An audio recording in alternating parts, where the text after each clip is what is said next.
Good afternoon, everyone. My name is Emma Mackay and I'm the Industry Manager here at City and Guilds, looking after all that is hair, beauty and retail. Before we start this afternoon's webinar, if I could kindly ask if someone could raise their hand or if they could pop a yes into the question chat function on the side of the screen so that I know everybody can hear me. That would be very greatly appreciated. Let's have a look. Thank you very much, Alison. That's great. I really appreciate it. So this afternoon's webinar is on endpoint assessments, the Level 3 Advanced and Creative Hair Professional. The update this afternoon is very much around this particular standard's support resources and also a general update around everything that we have here at City and Guilds for this particular standard. I am joined this afternoon by some special guests. I have one of our City and Guilds lead independent endpoint assessors for the hair professional standard, Diane Mitchell. Diane is also a lead independent endpoint assessor for our advanced and creative hair professional standard. And I also have with me this afternoon Rebecca Hollenby. Rebecca Hollenby is one of our City and Guilds apprenticeship and endpoint assessment sort of business managers as well. So she'll be joining us this afternoon to talk to us more about our endpoint assessment and EPA Pro tool. So before we get started, you'll be able to see that all of our attendees this afternoon are in listen only mode. There is an option for you on the right-hand side of your screen to be able to raise your hand and or ask any questions in the chat function. Between us this afternoon, we'll be trying to answer as many questions as possible as we go through the webinar, but we may find that at the end of the session, we need to come away, gather some of the answers, and we'll put them in together into a spreadsheet to send out to everybody in the next couple of days. So the listen only mode is in action. Myself and the other guest speakers will come in and out of the session as is when necessary. In order to minimise disruptions, we will keep everybody on the listen only mode. If you do raise your hand and we have time and we are able to do so, we will be able to unmute you so that you'll be able to engage with us. Alternatively, do use that question function.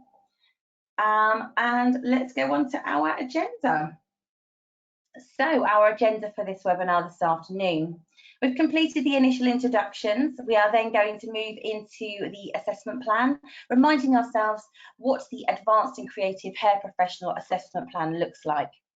We're going to take a look at the knowledge test, the observation and question and the professional discussion elements of the endpoint assessment.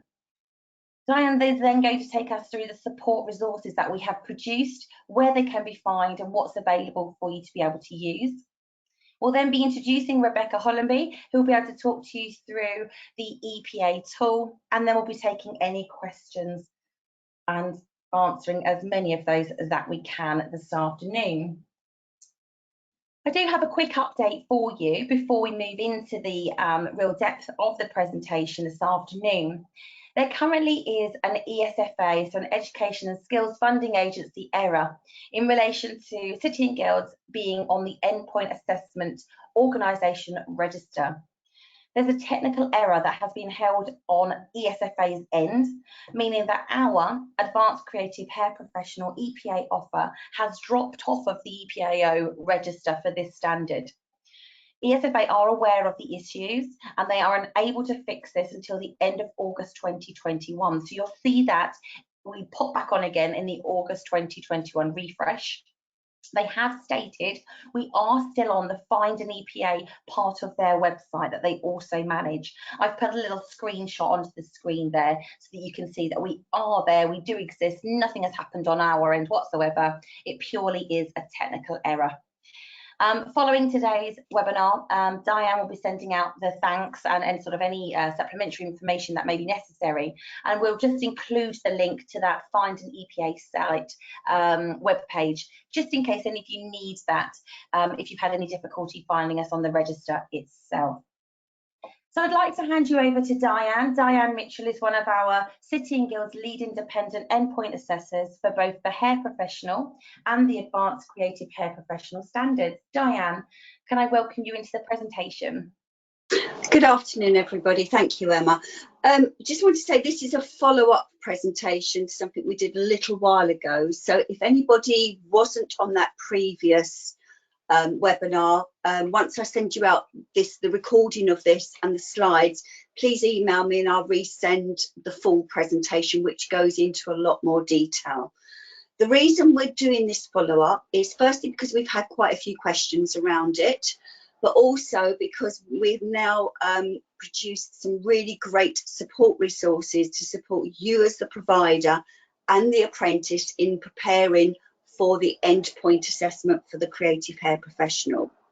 So just as a recap, for the creative hair professional, there is not a mandatory qualification like there is for the level 2 hair professional, but City and Guilds has developed one if you wish to use it.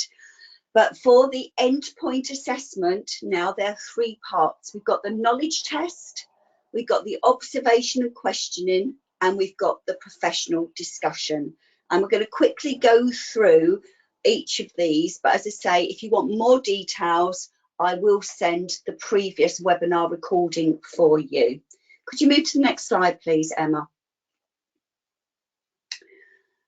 So for the endpoint assessment knowledge test, this element has to be passed before the apprentice can go on to do the observation and questioning and the professional discussion. This will be an online test, so it'll be a multiple choice questions, and it will have 40 multiple choice questions. This will be done in closed book conditions, and the assessment conditions are they have to be invigilated under examination conditions. So very similar to how you administer the functional skills test. So the assessors cannot administer these. These have to be done as part of the JCQ requirements about exams under examination conditions. This element is only graded at a pass or a fail, and the pass mark is 28 marks, which is about 70%. The apprentices are given up to 80 minutes to complete this test, and as I said, it is a closed book condition, so they cannot refer to any of their notes or books. As I said, the knowledge test must be completed successfully and a pass grade achieved before progressing on to the observation and questioning and the professional discussion. This is to ensure that the apprentice has the critical health and safety knowledge to be able to complete a service on a live client. Could you move to the next slide, please, Emma? A slight change to where City and Guilds now upload these support resources, but as part of an assessment organisation, endpoint assessment organisation, we have to supply a practice knowledge test. Usually this would have been on our website, but we're now housing it on our EPA Pro. So if you go into EPA Pro, if you go to the sample tests, this is where you will find the sample knowledge test for the advanced and creative hair professional. Could you go to the next slide, Emma, please? As you can see, there is a link there that directs you to the multiple choice sample paper. The endpoint assessment scheme number is 9014, so it won't be 7004 like it is for the non-mandatory qualification. The number that we use for the endpoint assessment for the hair creative professional is 9014. So if you click on that link, it will then take you to the pack where it will have the sample multiple choice questions for you, so you can prepare your apprentice for that endpoint assessment element of the knowledge test. Can you move to the next slide, please, Emma? For the endpoint assessment, the observation and questioning, this element should take around about 5 hours. And the assessment conditions for this is very similar to what we do for the level 2 hair professional. So the EPA can take place in the employer's salon or in the training provider's salon. But at the end of the day, it still needs to make sure we keep meeting that realistic working environment. For the endpoint assessment element, this element is graded a distinction, pass, or a fail. A slight difference to the hair professional is that the steering group and IFATE have now said that we can only assess 2 apprentices at one time. This will allow for the rigour and quality, and don't forget it's going to incorporate the observation and questioning and the professional discussion. And I know this has concerned a few centres around only having 2 at one time because of the time factor that it's going to take to get all their apprentices through. So one of the things that we have stated is if you do have 4 apprentices being assessed, City and Guilds could send in 2 IEPAs at one point. All right, so you can have multiples, but only 1 IEPA can assess 2 apprentices at one time. By the time you take into consideration it's a 5-hour practical observation and then the professional discussion, you're thinking about a typical working day for apprentices around about 7.5 hours. Could you move to the next slide, please, Emma? As part of the observation and questioning, the apprentice has to complete 2 different services, and it has to be on a minimum, obviously, of 1 client. They have to create 1 precision cut and finish, which is from their personal collection of hairstyle looks, and it has to be from their collection of looks. We have gone back to the steering group and said, what happens quite frequently, as we all know, the client does let us down at the last moment. So it's really important. Maybe you have a backup client, but if there is a situation where you haven't got a backup client, then they will then have to recreate one of their looks from that precision cutting look collection on another client, and that will be allowed, but that would put that apprentice at a slight disadvantage. The other service is they have to complete 1 advanced creative colour conversion service on a client that's had previously coloured hair.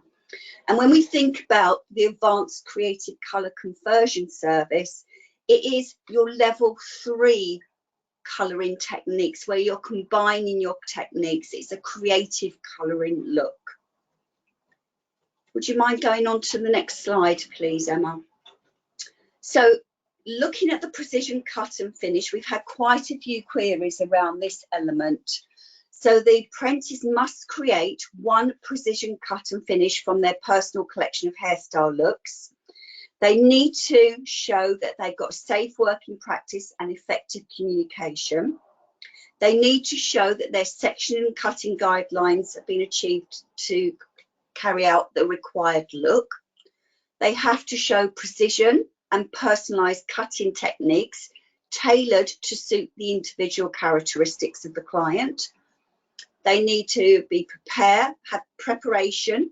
They need to use fashion, styling, dressing and finishing techniques, and they need to be shown that they're using relevant products and tools and equipment. Next slide, please, Emma.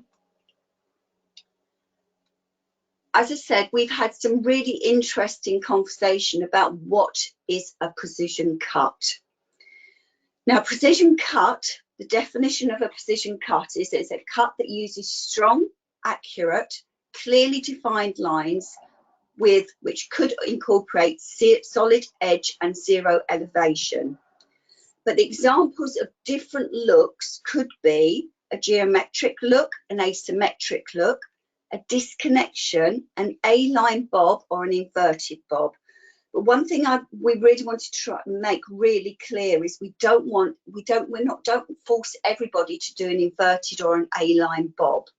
So what we have to do is think about the different cutting techniques which they need to include, which is graduating, layering, thinning, tapering, club cutting, freehand, advanced texturizing, which is slide cutting, channel cutting, point cutting and slicing, undercutting, disconnection using a razor, close cutting, scissor or clipper over comb, fading into the neckline shape, precision cutting such as a solid edge, zero elevation and clipper work.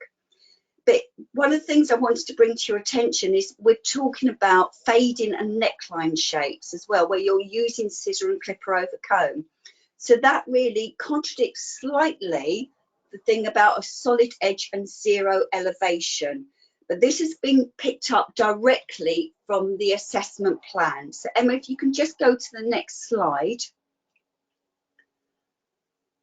I'm giving you some examples now of precision cuts which don't have a solid edge but still meets the requirement of the endpoint assessment. So the first one of obviously the female client, you can see that they've used scissor and clipper over comb, it's been tapered into the neck, but still that is classed as a precision haircut, all right? The other thing that I've done is I've also incorporated some looks from gents, because you could use a gent as part of this precision cutting look. You could use a gent for the whole of the endpoint assessment if you are covering the colouring aspects as well. So for the creative hair professional, we're not just saying it can only be done on female clients, it could be done on male clients. But as you can see from here on the gents pictures, these looks still incorporate precision cutting techniques. I hope that's making things slightly clearer for people. Obviously there, you know, we've got to think about this as a step up from level 2. So we are looking very closely at those advanced cutting techniques and those different sort of precision cuts, but the precision of the cut could be as part of the front area or the precision where it's been tapered into the neck.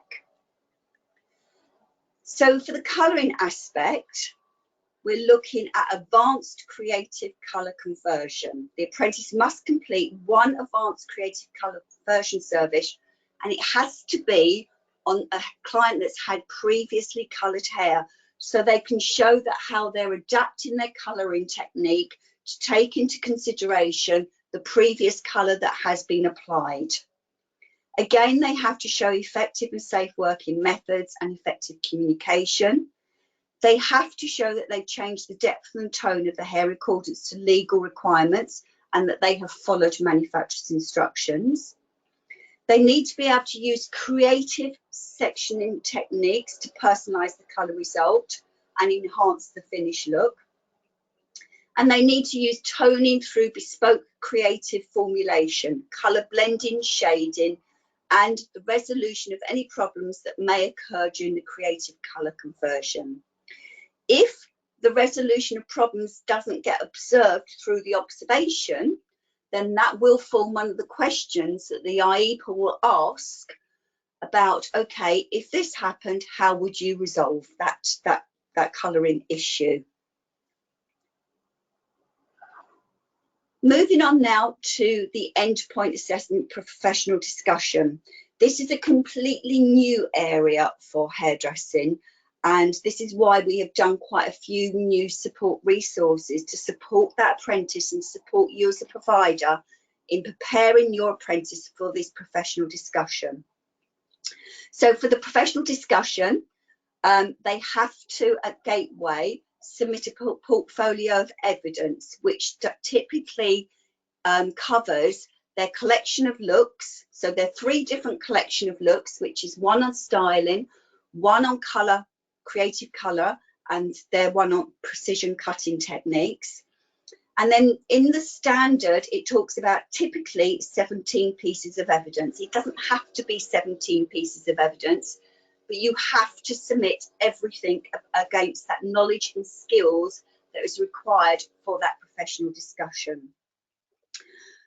The collection of looks can be in any format, all right, and the collection of looks needs to contain written accounts and activities that are completed and that are mapped to the knowledge, skills and behaviour within the requirements of the professional discussion. They also have to show witness testimonies and feedback from colleagues or from clients. Reflective accounts or self-evaluation can only be made from the apprentice, and that is for the apprentice to be able to evaluate what they've done, okay, and then submit that as evidence. And obviously we need a declaration of authenticity, which must be signed by the apprentice and the employer to confirm that that collection of looks has been submitted by the apprentice. Moving on to that, okay, thanks Emma. So the professional discussion will be set out, will be conducted as set out as here. So it'll be a one-to-one conversation with no other parties. And if it is done on the day of the endpoint assessment, it will be face-to-face. It will be completed in an appropriate environment which is free from distractions. So when you're planning your endpoint assessment, you have to think that we need to be able to have a room where the IEPA could carry out that professional discussion with that apprentice. It might need to have IT facilities as well. So if the apprentice wants to be able to show a presentation of some of the things they've done or their collection of looks. So it can't be in a staff room. We have to think about this professional discussion is going to go on for at least 45 minutes. So we have to make sure that there is no interruptions and that apprentice has all the facilities they need to be able to demonstrate to that IEPA everything they need to be able to show for the professional discussion.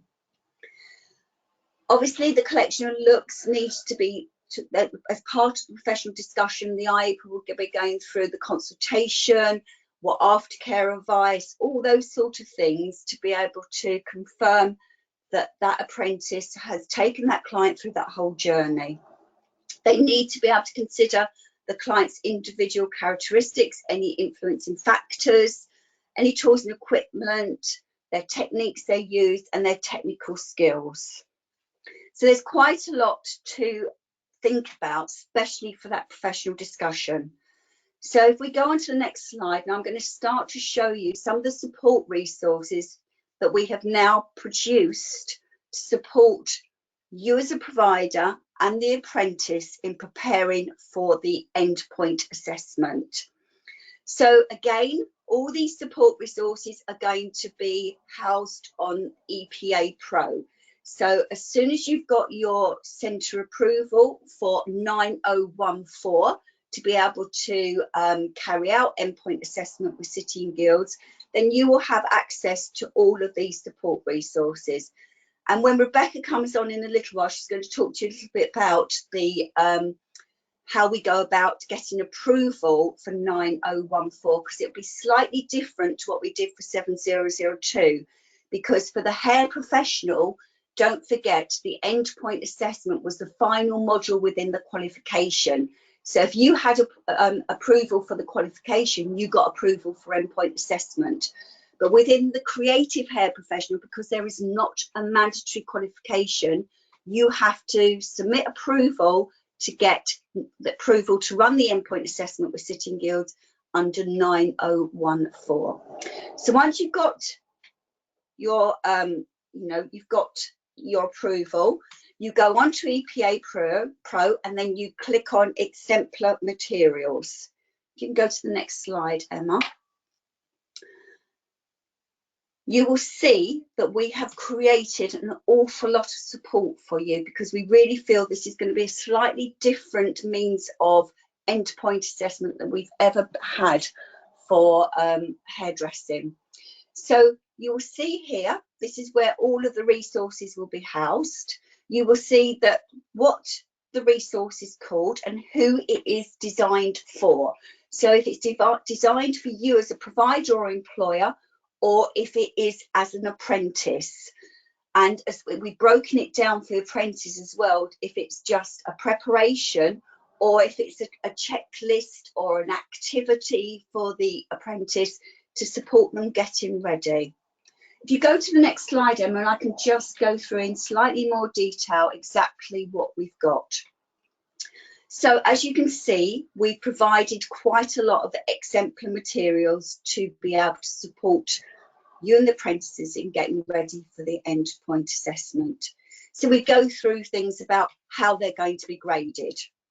We go through an overview for the apprentice and an overview as a training provider about the EPA. There's a resource list, things that you need to have to get ready for endpoint assessment. And then there's guidance for the apprentice in preparing them for the knowledge test.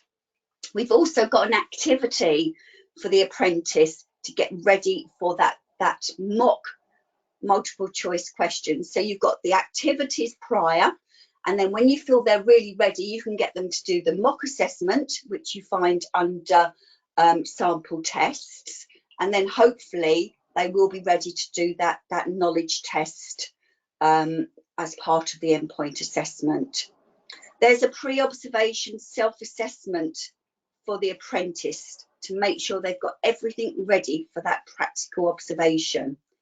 There's observation notes for the apprentice. There's an introduction to you as a training provider to make sure that you're ready and that apprentice has everything they're ready for that practical observation. You've got instructions for the apprentice, you've got checklists, you've got the grade descriptors again about what they need to do to try and stretch to get a distinction. What do they need to do to get a pass? Then for the professional discussion, again, we've got an overview and introduction for you and for the apprentice. We've then got a preparation activity for the apprentice. We've then got something for you to support you as a provider in preparing the evidence to submit for the endpoint assessment for the professional discussion. We've got top tips for the apprentice, we've got checklists for the apprentice, and we've got the discussion, a professional discussion grade descriptors, so they know what they need to do to strive for a distinction. So we're just going to have a look at a couple of the things. I've just done some screenshots. So this first one is aimed at apprentice, and it is the observation checklist. So we've tried to put together things that we really want to make sure that they understand exactly, and one of the things we put in there is exactly what is a precision haircut. So it just confirms what they need to do as part of that observation and questioning. So 2 services on a minimum of 1 client, it's going to be 5 hours, so it goes through every part of what they need to do. And this is just the front screenshot of the first page. It then goes on to what is included in the colour conversion, what they need to do. So this is just a quick snapshot of what is there for you to be able to support your apprentices. If we go to the next slide, this one is obviously aimed at you as providers, and this is about how you need to provide your evidence for that, typically that 17 pieces of evidence for that professional discussion. All right, so it's some guidance about how you can then submit that, what sort of evidence you could be looking at, and it just supports you in making sure we have all that evidence on EPA Pro at Gateway, so everything is there ready for that apprentice and for that IEPA to be able to review in preparation for that professional discussion with that apprentice. We go to the next slide. This is a exemplar of the grading descriptors, and it's a preparation for the apprentice to write notes in preparation for that professional discussion with the IEPA. So what we've done is we've just given, we've gone through each area that they need to do, and then what we've just done is given a few notes to try and encourage the apprentice to write notes on what they're going to be talking about. So this first one is around create their collection of looks. So one of the grading descriptors is around about what influenced and what inspired. So I've asked that as a question. So what influenced and inspired you when planning and designing your collection of looks? So they can write some notes down there in preparation for for that professional discussion with the IEPA. We go to the next slide, Emma, please.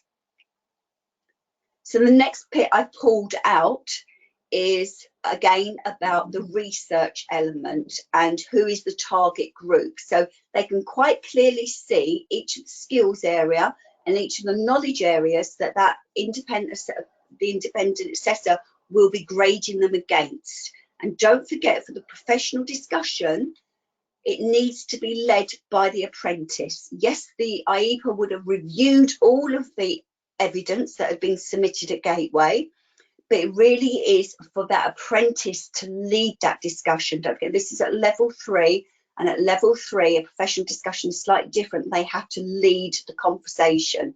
So this is just preparing them so they have their notes, they have their presentation, or however they're going to present to the IEPA, so they're fully prepared for it. So who is the target group and how could this promote yourself and the salon? That is just one of the grading descriptors that I've pulled out. So that's again asking them how they're going to do that. For the, again, talking through their collection of looks, this one I pulled out is about the creative colour. So I've given them an example of talk through your colour placement techniques and products you used. So again, why did they use their techniques? Why did they use that placement? What products did they use and why? So it's going into that detail so that they are fully prepared. I'm just going to check, Emma, is there any questions before I hand over to Rebecca to go through getting to grips with EPA Pro? There's just a couple, Di. Do we invigilate the exam ourselves, or does the IEPA do that? No, for the knowledge test, the centre will invigilate that themselves. But as I said, it's similar to the invigilation you would do as part of functional skills. So it needs to meet JCQ requirements. Lovely. Is there a time frame between completing the actual knowledge test and the actual practical element of the EPA? I think within the standard, it states 3 months. Okay. And but I need to probably check that. So I'm sure it is 3 months, but I will check that and then add that as part of the frequently asked questions. Is that okay? Yeah, that's really great. Thanks, Di. And then finally, how far in advance of the endpoint assessment can the knowledge test be taken? So I think that's a similar question, isn't it? Yeah, so the whole endpoint assessment needs to be completed within a 3-month cycle. So as I say, let me just check that against the standard and I will add that as part of the frequently asked questions. Okay, and there's another one come through.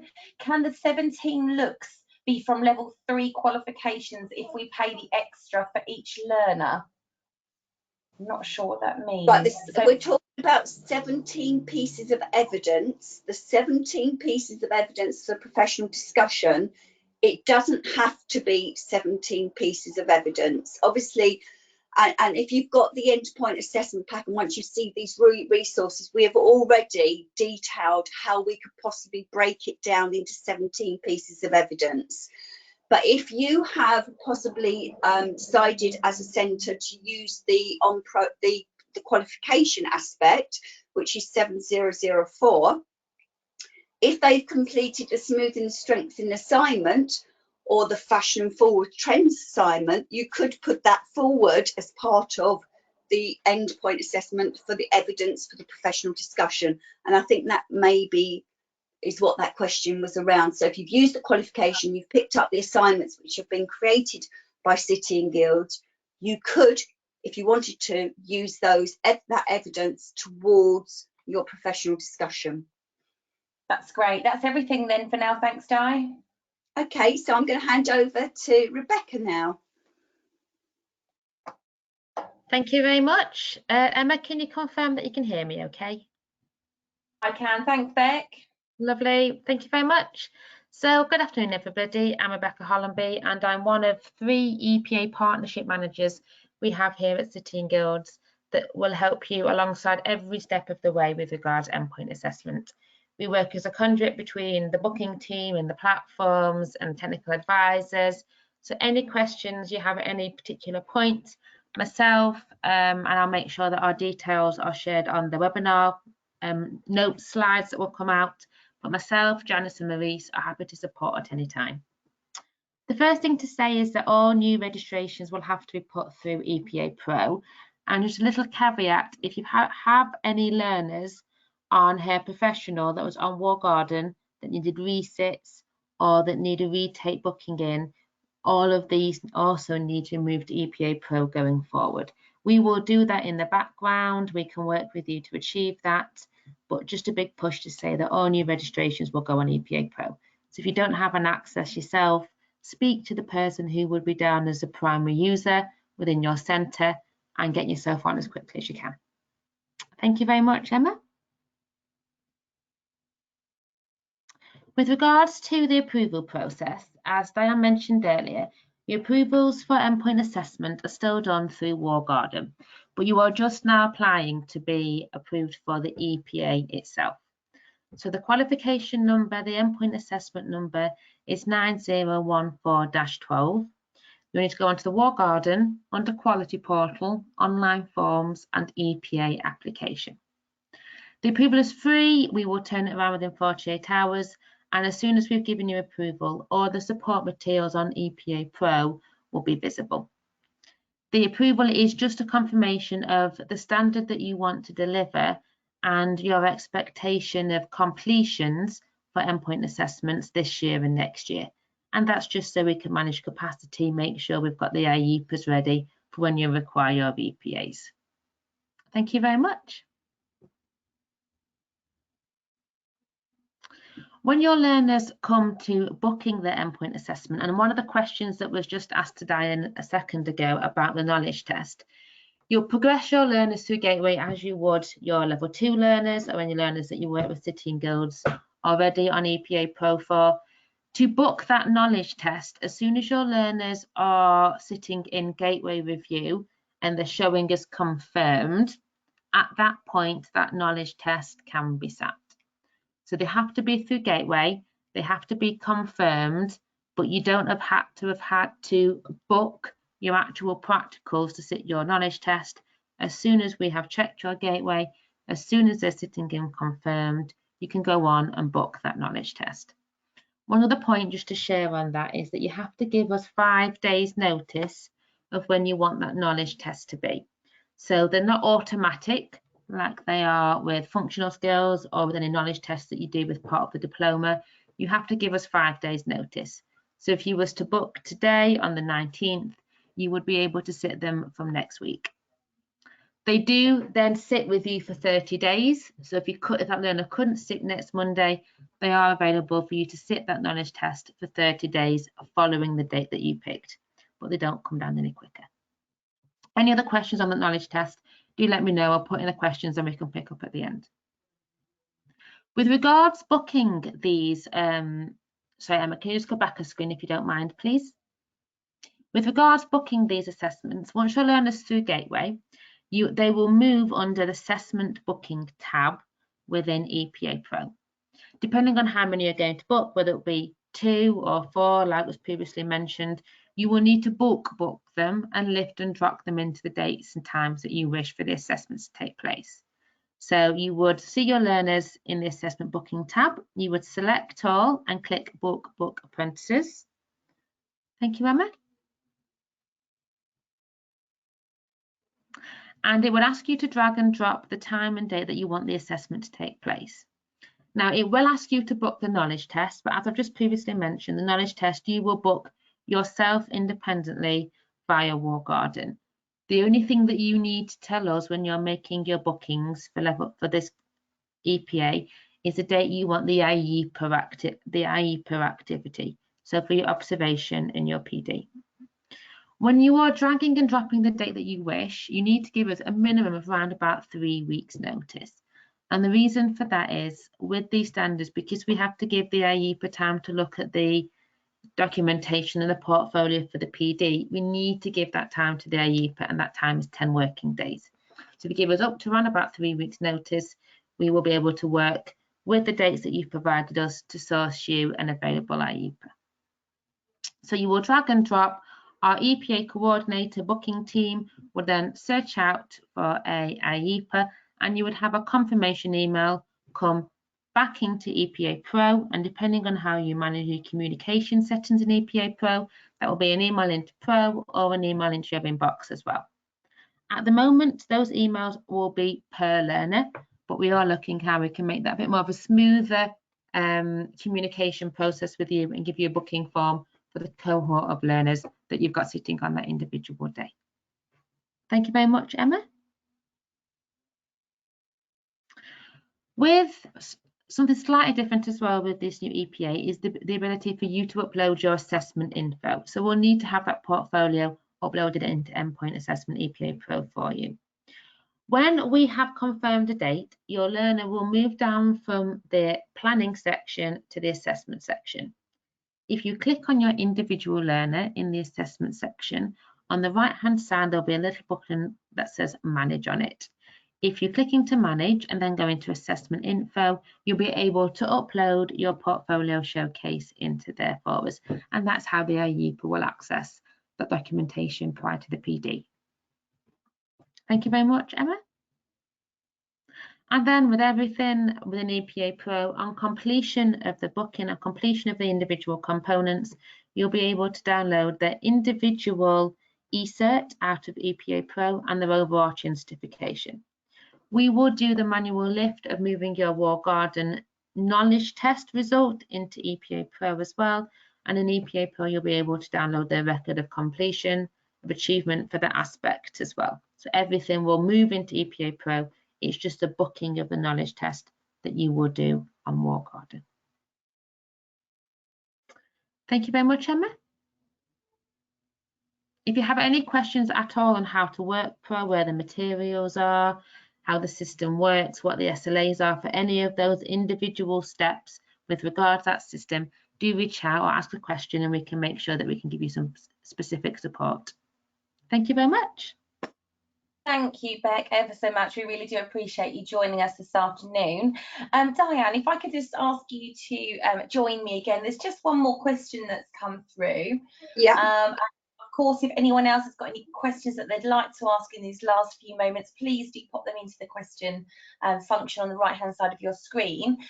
Somebody has asked, if I have 5 students, could they all be in one room with 3 IEPers? I presume they mean to be assessed at the same time. Yes, if obviously you've done a risk assessment and there's enough space to have 3 IEPers, and you will probably then need to have 3 different rooms if you're going to carry out professional discussions. So the answer is potentially yes, but you've got to have enough space for the IEPers to be able to work effectively together. Lovely. Thank you, Diane. Is there, or are there rather, any more questions that anybody would like to ask at this time?